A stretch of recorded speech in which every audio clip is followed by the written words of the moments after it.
Habits are a powerful, invisible force that influences our lives every day. From our morning coffee to jogging in the evening, habits form the foundation of our routines. The ability to change our habits has been demonstrated many times, often by accident. You see, while a habit flows through a continuous loop in your brain, it's not a deliberate process. It occurs at an unconscious level of the mind.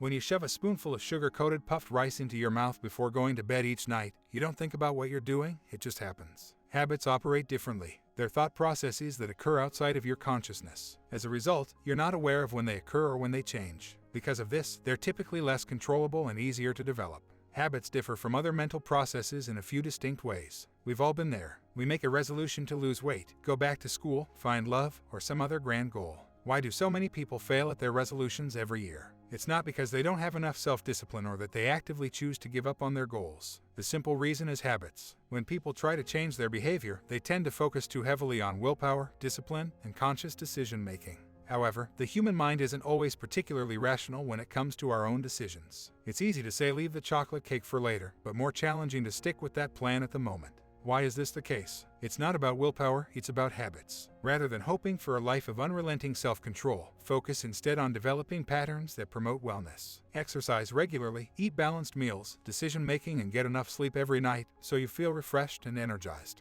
Even research backs this up. The term driving force was coined by German-American psychologist Kurt Lewin, who said that behavior is a function of a person and her environment.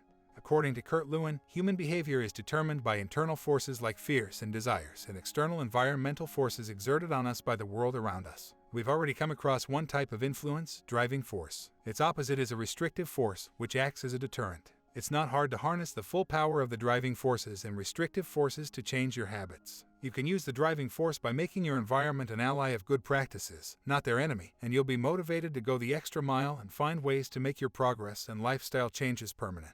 It's impossible to pin down the exact number of repetitions it takes to form a habit.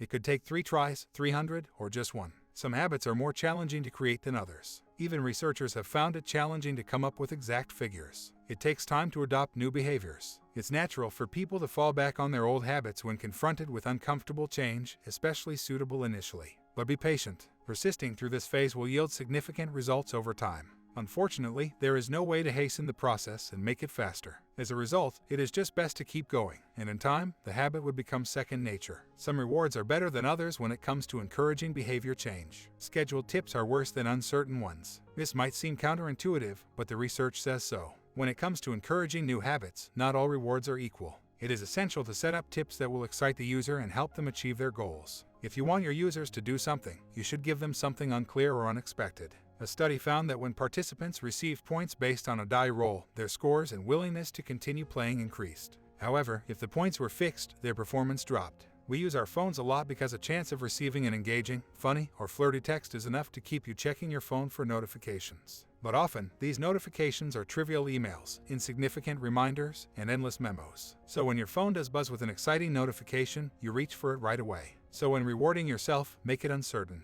When you're stressed, your habits come into play. This isn't always a bad thing. Habits can help you relax or help you get through tough times like the death of a loved one. Stress is a pervasive experience in our daily life. When faced with a stressful situation, the best thing is to use your heightened focus to your advantage and ensure you make the right decisions. Many people may rely on their habits to navigate the world around them during times of stress, good or bad. This phenomenon can be observed when students are in exam periods at university. We need to be careful about the habits we develop so that when under stress, we do not feel the impact as much. Good habits would let us behave wisely and in control.